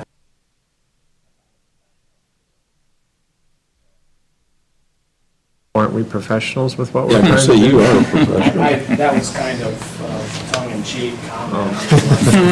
Contractors doing work for the state, or, you know, when I hire a contractor to do work for us, for like a bridge approaches, they will mill a butt joint at the ends. Sure. Or saw cut. Whereas now we just use a backhoe and it kind of just breaks off wherever it breaks. Exactly, right. So why aren't we looking to You ought to incorporate that in there. buy a saw? I mean, is it a lot more costly? I haven't looked into prices on saws. We just started talking about that, our bottom man on the culvert backhoe crew said, why don't we get a saw? He used to work for LSI, we did. Oh, those are the people we need to listen to, the people that are doing the work and the job down there. Trust me, I'm listening to them. We're talking. You know, I'm not making this all up Just myself. the can for donations. We've been, between myself and Kevin, and when we drove every segment of every road in the county, whoever's territory that was went with us. Because next year, they're gonna be the ones that re-rate the roads that will go into next year's plan. This isn't just me, this is a concerted effort, definitely. I had made some notes here, some of the other things, just so you know, that we do it with a skid loader. Right now, we're cutting out soft spots on Airport Road. We do some minimal ditching. One thing that is on there in 2018, a box broom for the skid loader. We rented, it's an attachment for a skid loader, and we rented that to go clean up the loose on the roads that we had double sealed last year. We picked up 600 tons of stone, and that would have cost us $8,500. Brought it back into the yard, and we're going to reuse it. So now that was a product partially of having that old chip spreader that we couldn't regulate the amount of stone going down very well. Chip spreader, I hope we're not wasting. Sweeping bridges, we could be sweeping intersections, you know, there's some multiple uses for that broom. Mill, we've got forks, so we can use like a forklift. I've rented an auger to do post holes, and when you've got a large area that needs patched with some cold mix, a skid loader works real nice for placing and leveling. That's some other things that we do. Also on this sheet, the equipment versus employees. Tommy Western asked, Grado, you've got 1 plus 2/3. What does that mean? That means one operator plus 2 or 3 trucks, depending on where we're working and where we're hauling to. So, you know, those are the top 5 are our primary equipment that we will use when we're not chip sealing. The Gradall, the backhoe, the skid loader, and the bucket truck. And you can see I've totaled those up to the right, and we could be at 14 to 19 employees to be able to run all 5 of those pieces of equipment, and we are not doing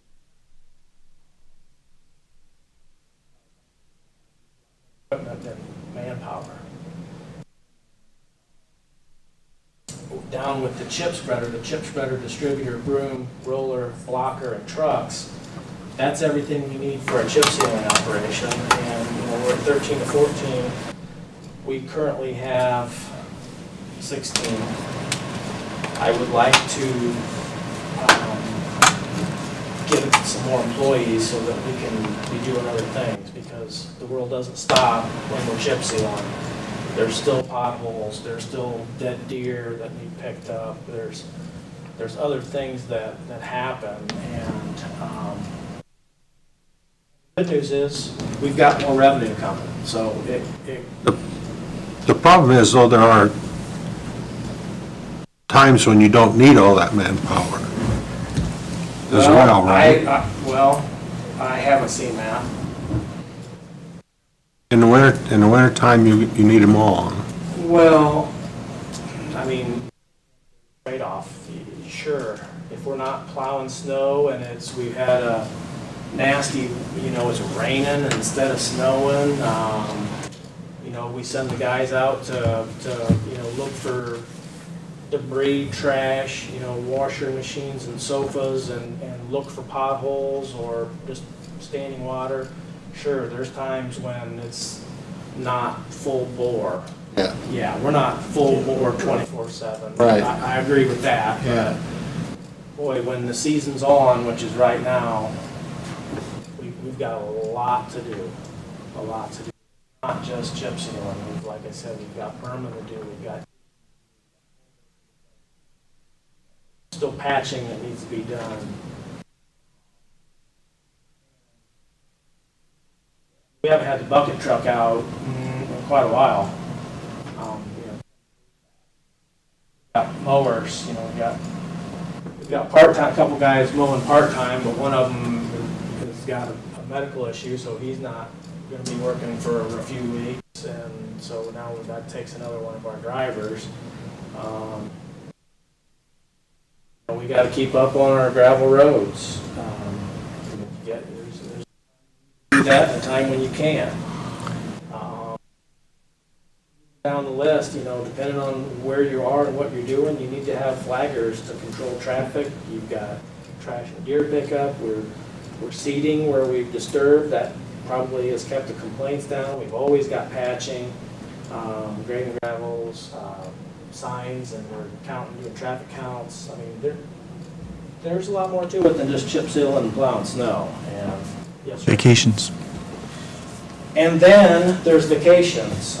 There's a lot of guys between 10 and 25 years of experience. And Beth has, for the guys' benefit, she's made up a nice spreadsheet on when CDL physicals are due and how many years of longevity and hours. Well, I took just vacation, not PTO, not the sick and personal, just vacation. For everyone in that department, there's 74 weeks of vacation. We don't have that vacation time though anymore, do we?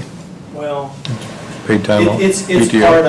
part of the PTO. Right, so you really need to look at the entire PTO time because Well, if every one of them took all their I was- PTO time. I was being conservative, assuming that people aren't going to be burning all their sick time and or personal. We could add that in, but I'm saying just the vacation portion of the PTO is 74 weeks. And if you divide that by 52 weeks, that's 1.5 men that we're missing all the time. So I am proposing with the budget 3 new employees. Truck drivers and what I'm going to call a drainage project supervisor, which is the equivalent of the drainage.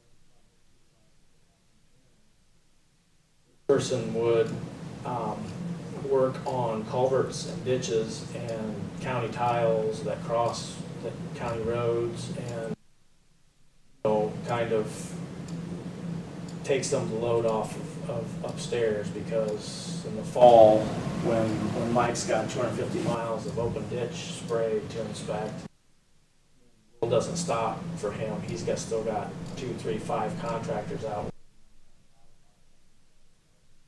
That position that I'm going to propose with the budget is kind of a multi-benefit. But I'm saying we need two more truck drivers. We're getting some equipment. Money's there. The money's there. It's not like, you've asked these other departments, what do you need? And resoundingly, they've said more help, and I'm saying, These are all going to come in with we your... can't spend the money that we're going to get without more employees. That's the bottom line. We can't spend the money we're going to get without more employees. These are all going to come in with your 2018 budget requests? Well, I am asking right now, because we will be seeing additional revenue this year. That revenue is going to start coming in. I'm asking right now started on hiring somebody like as soon as possible. That, I will have to come at the end, towards the end of the year for an additional appropriation to cover obviously that salary and, insurance and perf and that, but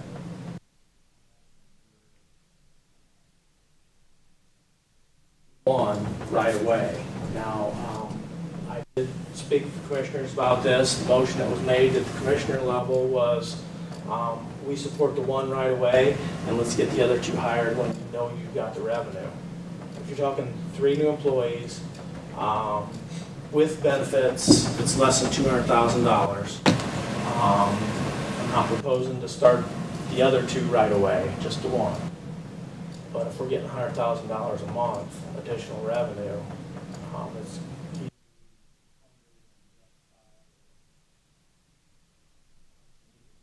not getting everything done we need to do. With the additional funding coming in from the state, are there going to be any restrictions on what it could be utilized for? It's for highway, it's the same, it's MVH and local. They're not going to designate material or equipment? No, not for the gas tax revenue, no. For the community crossings grant, yes. But we won't know until August. Well, we will know in August is what they're saying, whether, how. That has to be committed to materials, but that's going to free up other money. That's the beauty, is that's going to free up other money. So now, in fact, if we get that $1 million and we're spending $750,000 on sealing asphalt, that frees up the $500,000 we have budgeted for bituminous, and we can transfer that over and pay for these employees. I mean, this is the easiest new hire decision you'll have to make in your career as council. The money is so there, the need is so there, and answer any question. I thought about this for 3 hours last night before I went to sleep. I'm ready for any question you got. Well, I'll just say, you start it off by saying that I know there's a break-off point that comes at different times of the year rather than the budgetary cycle as far as making these decisions. I struggle with adding new positions and then coming back for an appropriation to pay for them, like out of this year's budget. I understand what you're saying, but I think that from a year-to-year basis, we should be able to put enough foresight into saying that, hey, this is what our needs are going to be, and we should budget that during the budget hearings and have that in place in our budget to cover that anticipation of hiring or the need for an employee. And I hear you, and I appreciate that. But there was no way that I was going to be able to predict last year that the General Assembly was going to increase the gas tax by 10 cents and we were going to get another $1.2 million.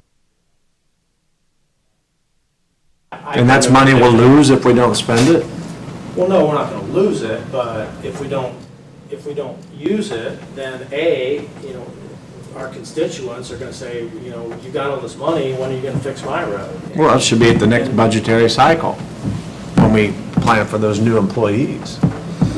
Well, I hear you. I'm just saying we need the help now. When did you say the new funding would start, the gas tax funding? I haven't heard anything official. I'm saying I found some numbers online that led me to believe that it would be end of August and September. The state's gonna get their 70, did you say 70 million Right. first before we can receive anything? That's the way the law reads, or Yeah. HEA 1002 says the first 70 million goes to the state highway. Wonder how long it'll take them to make 70 million. Again, and I looked at the total for whether it was last year or whatever. I looked at the total and backed it in, and 70 million was accounted for by September. My count. So there is a chance that it may be October, November before we get our first payment. Sure, absolutely.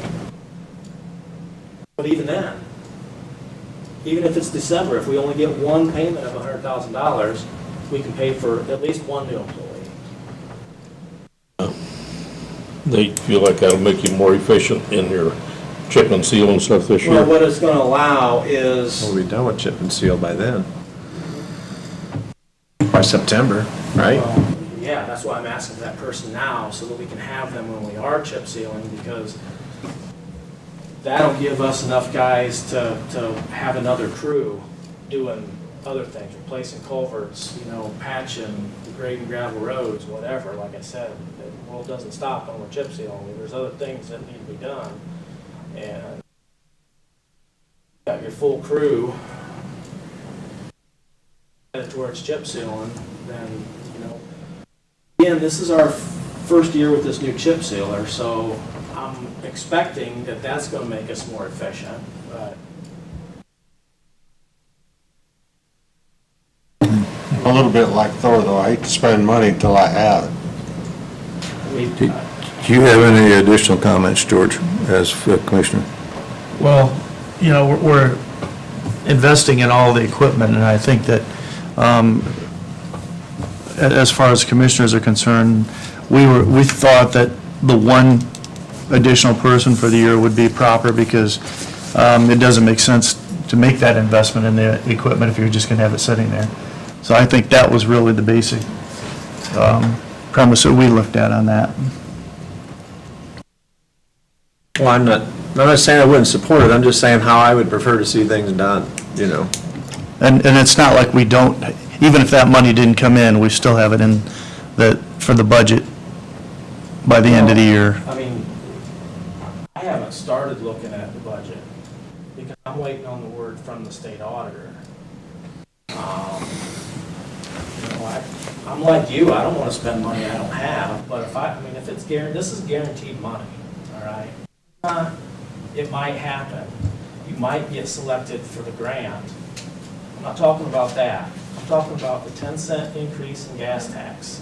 We are guaranteed there's going to be a significant increase in revenue. But as we know, though, that 10% increase in gas tax doesn't mean that it's always going to be there. The economy goes bad, it takes a turn for the worse. That's one of the things that they'll rescind, possibly. I hear you, but I'm not planning for doomsday. I'm not either. I'm Get just saying something done. that's a consideration. Our roads have been neglected for many years, and this is the best opportunity we've ever had in any of our lifetimes to make significant improvements to our.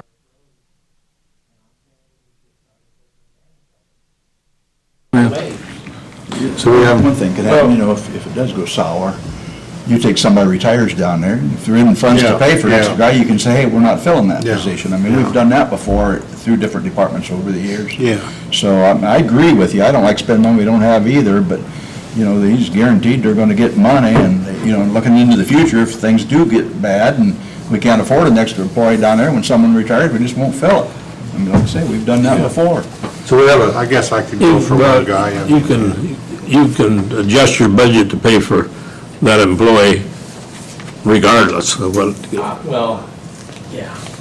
so the money's there to do it. Come back for money, though, and probably at the end of the year. Well, whether it's a transfer or an additional appropriation, that. There's a lot of There's a good opportunity to chance Most transfer. likely. There'll be enough money in his budget to transfer, Yeah, not even take yeah, a new one, probably. So we have a request that we want to entertain a motion for an additional employee for the county highway. I saw move we entertain, or we give them permission to get one employee. Well, I'll second that. We have a motion and second. Without the grant. He has to. Have a motion and second. Any additional discussion? Those in favor of the motion signify by your right hand. Those opposed, the same. Hey, Brandon, something that's on my mind, it's getting to be that time of year again, and a lot of these, because we don't have fences anymore, a lot of farmers don't have fences, and they plant corn clear out to the right-of-way at the intersections, and the visibility is terrible. But some of these guys mowing, I guarantee you, if I was mowing, I'd mow that back so that there was some visibility, I'd mow the corn off. It's like somebody's life is not worth that extra bushel of corn they might get. We have, as of the end of last week, we have mowed everything to the west. We've mowed everything north I of would say 30, it should be done east, before they everything north of 205. I would say it should be done before they get So hired, we but head that's a south month. from there. The corn's, I don't know, I think I saw something about like this. Should do it but I'm well aware of what you're talking about. We get throughout the year, we get complaints about that in the past. I'll say they have been nice and, just mowed it down part way. I'm not nice. I tell the guys if it's in the right of way and it's at an intersection, mow it down, get it out of the way. I realize they pay taxes on it, but it's also county right of way. Well, and we're talking about safety. I got an intersection that's bad like that, but it's the state problem where Cider Mill Road comes in at an angle on the 205, and the grass is probably no more than that, but it's just right. You can't see to the north down there when you pull. You gotta creep out there. Yeah, you gotta But stick that's your the nose state up problem. or transfer. Yeah, that's the state, definitely. Depends on what he wants to do, but we still need the salary ordinance amendment because you're still out of position. State road problems. Brandon, along with the motion that we just made on it, Yes. we will need to do a salary ordinance amendment, and also where the money's going to come from, whether it's an additional appropriation or a transfer. And it can be made retroactive if you present it at our next meeting. That was my plan. I wanted to get the blessing and then that's not there in the formal. Do you have anything else? Oh, yes. One, real quickly, no decisions, just pre-budget discussion. And I mentioned it in the email. I've gotten 3 quotes from 2 contractors, and I could easily get a 4th quote from a 3rd contractor. We need to do something with the roofs, at least down at the highway department. The what? The roofs on the buildings are rusting. Not to spend the money before we get it, but when we start getting the money, you'll see that one of the things that I want to do is improve our image of the highway department. I'm going to guess it's been a long time since anything's been done to improve those buildings. But you're proposing using your funds rather than, Absolutely, absolutely. okay. Capital improvement. Right now, we've got $5,000 budgeted for capital improvement. To properly treat the roofs on 3 buildings, you're talking about $50,000. That's getting up there and power washing it and getting the rust off and priming it to treat whatever rust is left and treating every fastener and all the seams and then put.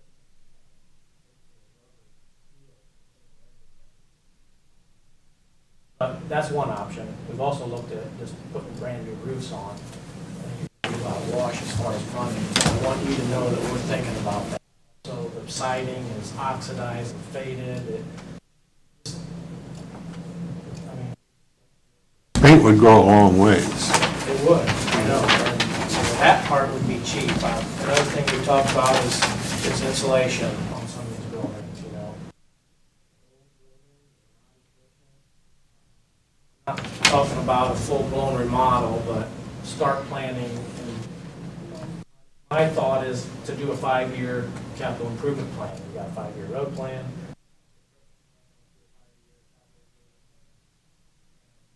Start doing something before,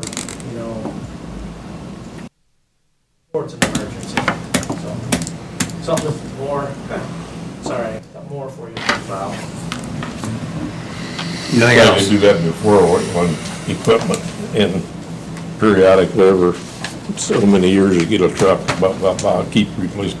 But we decide a plan, never happened.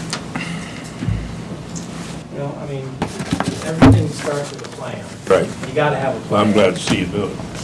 And will change, and I'm asking for your input. If you want to, let's look at some of these roads. If you think they're, more need, or, come down, let's look at these buildings.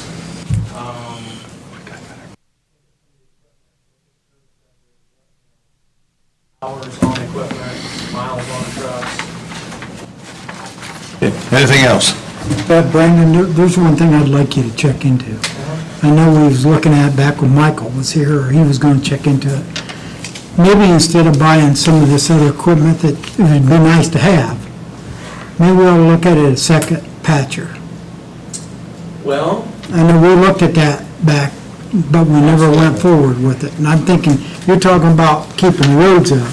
There isn't anything patches nicer than that patcher. well, and I will agree with you 100%. But if you look at that map, in the next 5 years, we're going to have treated, there's 550 miles of tarred surface road, 82 miles of gravel.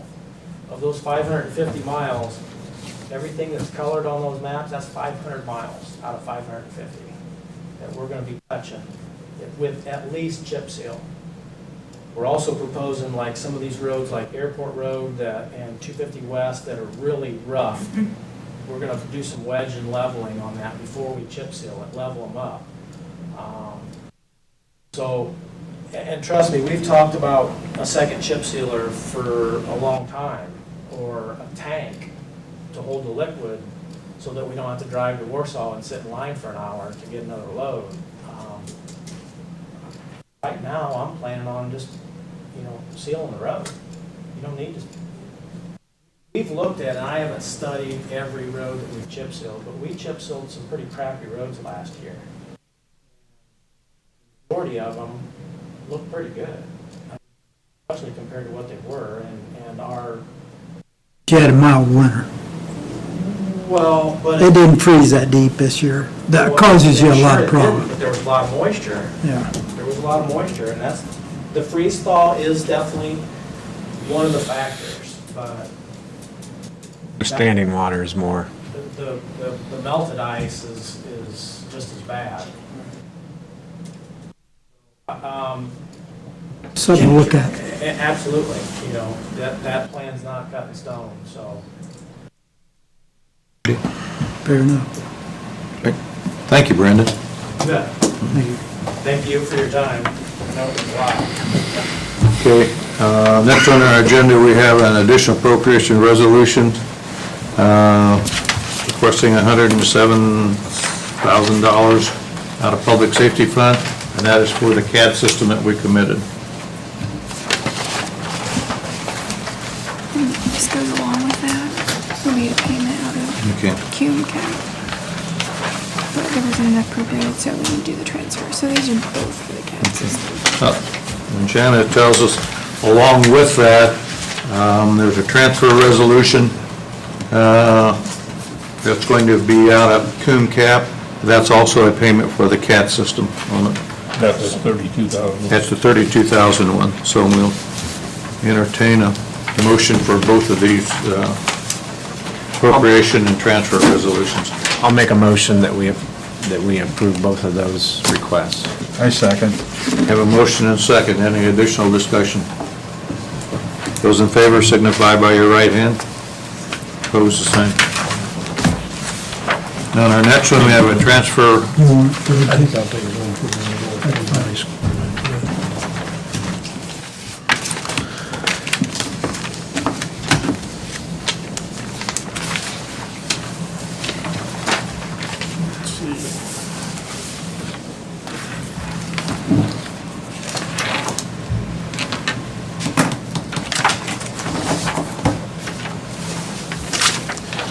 Next on our agenda is a transfer resolution for $358.12. It's explained on the back through Heinen Printing and Office Concepts on it, and that is transferring from where to where?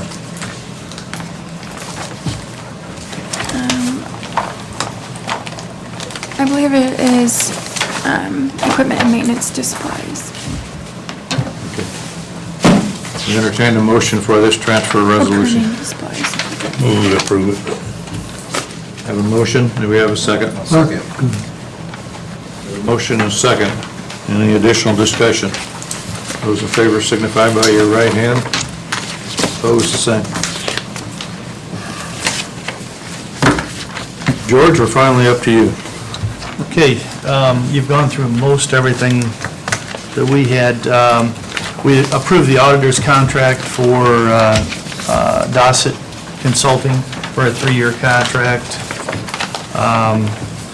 one thing we're doing is we're supporting, again, the YMCA Corporate Challenge for $500, and that comes from commissioners' dues and subscriptions, and that's that challenge that the city and the county and anybody that wants to get involved in, it's a physical challenge.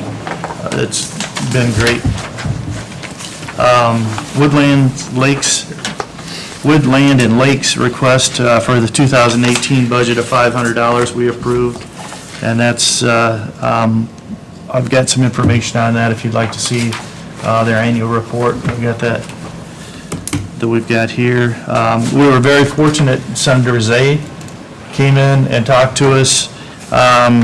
He talked to us about the broadband, the initiatives for the broadband, and they're pushing education and community corrections training. The commissioners have been talking to Senator Zay about trying to get some kind of a grant program for more training for the opioid problem that we've got, and recidivism is getting to be terrible. We've got 7 or 8 out of 10 that are just coming right back into the system. We're trying to deal with that. Brandon, you've taken care of. The one thing that we did have, we had an emergency request, and we'll bring that to you also. Community Corrections has got, the water heaters are going out there, and we put over $3,600 into them already this year for repairs, and it's getting to be a huge issue. One of the tanks is down. We've got 2 tanks, 2 100-gallon tanks out there. And we were presented, Mark Sturtevant presented to us 2 different options. He went to Flowtech and WSM for their recommendations. Option number 1 for the recommendation from Flowtech was to install 2 new 100-gallon water tanks and replace the water recirculating lines. And that's basically replacing what we got right now. And then WSN came in at that, replacing those 2 tanks with a little bit of a better tank. And the first one at Flowtech was $12,128 for the replacement. WSM for replacing the 2 tanks was $14,900. So we were at $2,700 difference between the 2. Option number 2 was using the tankless water heaters, and we really haven't heard too much. We checked into that. The tankless heaters are a problem because you've got circulation pumps that you have issues with, and the additional energy involved to even use those. So we kind of eliminated that option. And then WSN came in at $41,316 on installing 2 new boilers. It's the same system that we have over in the jail. 2 new boilers, 200-gallon storage tanks, and replacing the recirculating lines. Mark Sturtevant recommended that we go with the WSM at the $41,316. And when we're dealing with the other 2 at $12,000, $13,000, and $14,000, knowing that we're looking at doing something out at community corrections, maybe adding on out there, it was difficult for us to look at spending $41,000 when we could, Flowtech had the option at $12,128. We looked at it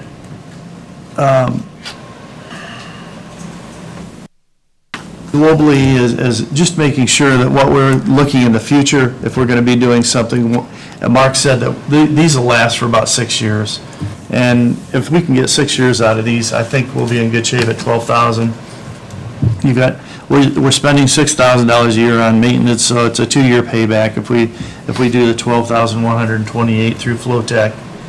So that's what commissioners have recommended, that we go to Flowtech for $12,128. And again, Mark requested that we spend the $41,000, and it would be doing it right, but looking at the future, I think we need to to just replace the 2 100-gallon tanks that we have right now, and that's. How long has it been in there?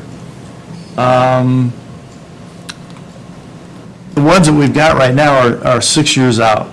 We had problems with them. Okay, I didn't remember But they're that. starting to just get worse and worse. We've only got one tank that's working right now. The one is completely out, and we're down to the 100-gallon I tank. just wondered how long they had lasted. Yeah, These it's are- about 6 years. Obviously, these are not just household type hot water heaters. No.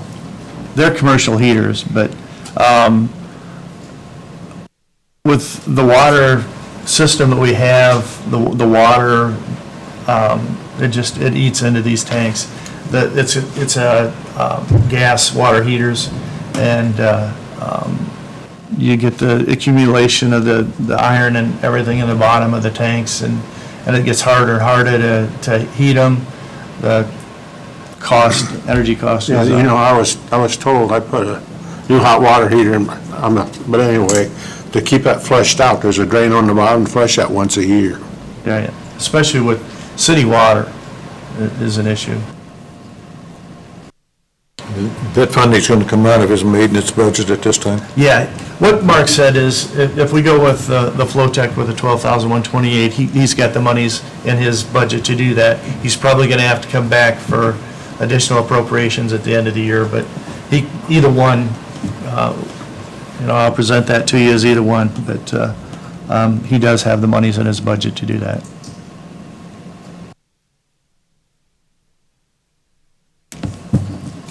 Thanks, George. I don't know if you want to pass that around.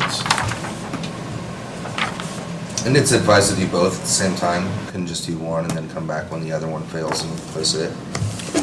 We could, but the problem is we have to change the recirculating pipes that are in there too. In the room that they've got, it's, when we have leaks in the pipes, it ruins everything else in the room, and it's just, it creates an issue in that total room. So we're better off replacing the pipes, get everything new, and we're good for 6 years. I have a question for the commissioners. Yes. How come you only got one person in Whitley County to bid on this? Well, that's what Mark gave us. I think he checked with Redmond, and Redmond doesn't do that kind of work, so he usually checks with Redmond, Flowtech, and then he goes to WSM.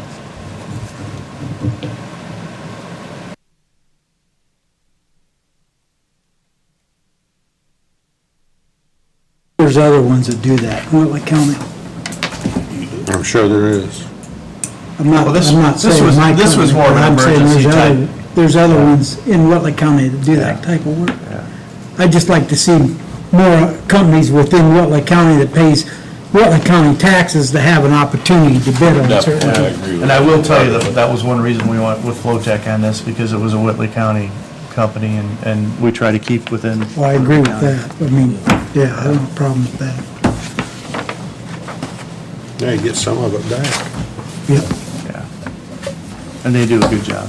It's sort of like the construction work too, you know. Right. We've always been pretty fair that way too, so. When it's a non-emergency, we make him do 3 quotes, but he needed to get this done, and he presented us with the 2. Anything else? Yeah, I've got a couple of things.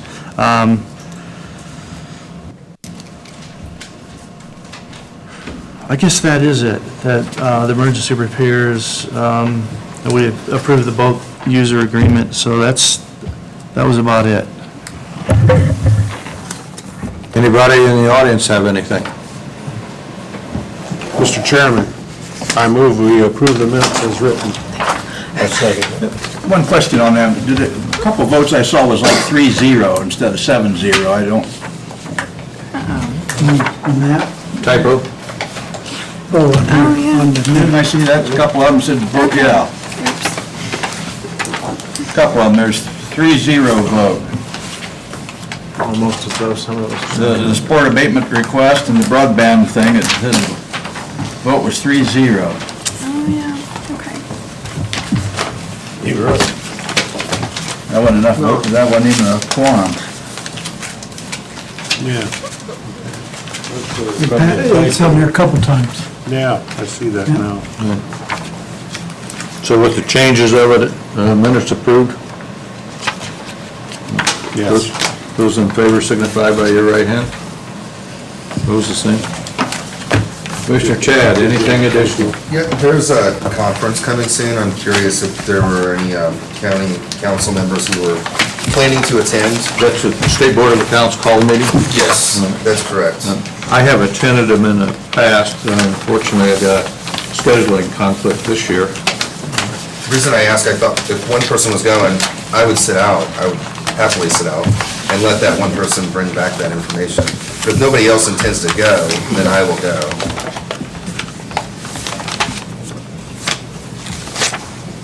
I know my schedule doesn't allow me to, so if you're available, I would appreciate that.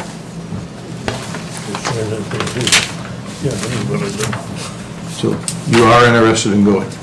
If no one else intends to go. Anybody going to go to it with our council members?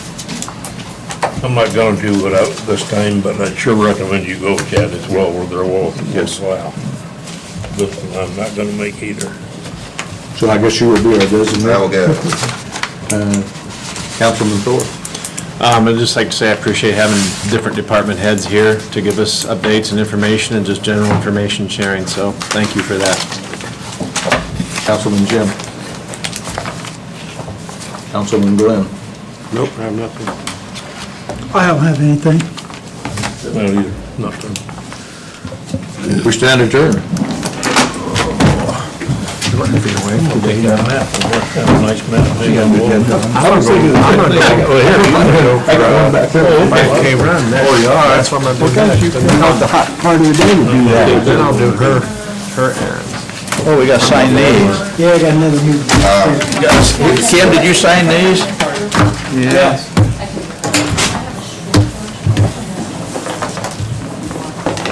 Who, you run the country or town? You run the country or town when you run you? I run in my basement. Oh, you do that. I get outside in the wintertime, walk 2 miles every day.